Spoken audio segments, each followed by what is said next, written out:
तो कैसे हो? आज मैं एक्सप्लेन करूंगा जेजेके मॉड्यूल चैप्टर 1।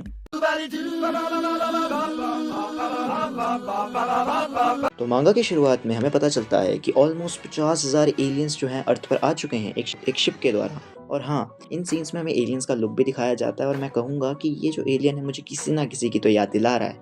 तो यहाँ पे जो एलियन डिस्कस कर रहे होते हैं कि कैसे जापान में ऐसे लोग हैं जिनके पास उनकी जैसी पावर्स हैं और उन्हें वहाँ बुलाया जाता है जुजुत्सु सॉर्सरर्स।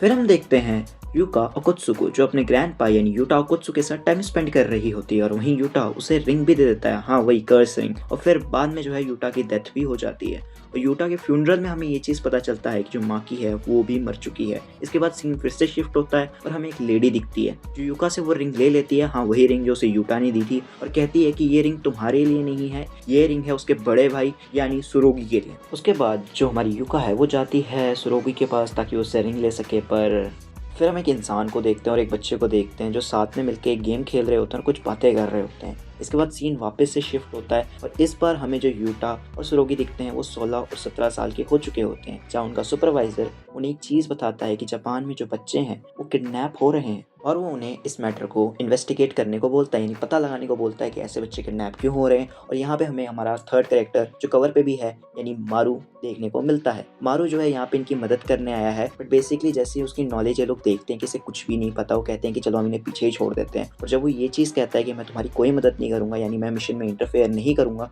तो वो एक्चुअली इसे छोड़ देते हैं। वैसे इसके बाद जो यूका है वो वापस आ जाती है, उसे ह्यूमन फूड खिलाती है जो उसे काफ़ी पसंद भी आता है और फिर वो दोनों डिसाइड करते हैं कि चलो मिशन को कंप्लीट करते हैं। और थोड़ी देर बाद ही मारू हार मान लेता है। पर यूका अपनी समझदारी से फाइनली एक ऐसी जगह पे पहुंच जाती है जहाँ उसे एक बैरियर महसूस होता है और तुरंत उसी के बाद सरोगी भी वहाँ पे पहुंच जाता है जो कहता है कि तुम्हें क्या यहाँ पे कोई बैरियर महसूस हो रहा है। और इसी टाइम पे हमें पता चलता है कि एक्चुअली जो मारू है उसका भी एक ट्विन ब्रदर है जो उससे छोटा है, बट उससे उसकी नहीं बनती। इसके बाद जो सरोगी है वो चारों तरफ टेप्स लगा देता है, यानी जो पुलिस की टेप्स होती हैं ताकि कोई एंटर ना करे। तो तभी एक बच्चा आता है और उस टेप के नीचे से निकल जाता है। जब तक ये तीनों सोचते कि हम उसे बचाएं तब तक एक दो बड़े बड़े हाथ आते हैं और उसे गायब कर देते हैं। क्या होगा आगे जानने के लिए अभी सब्सक्राइब करो क्योंकि मैं इसका नेक्स्ट पार्ट प्रोबेबली 1 या 2 दिन में डाल दूंगा। चलो बाय।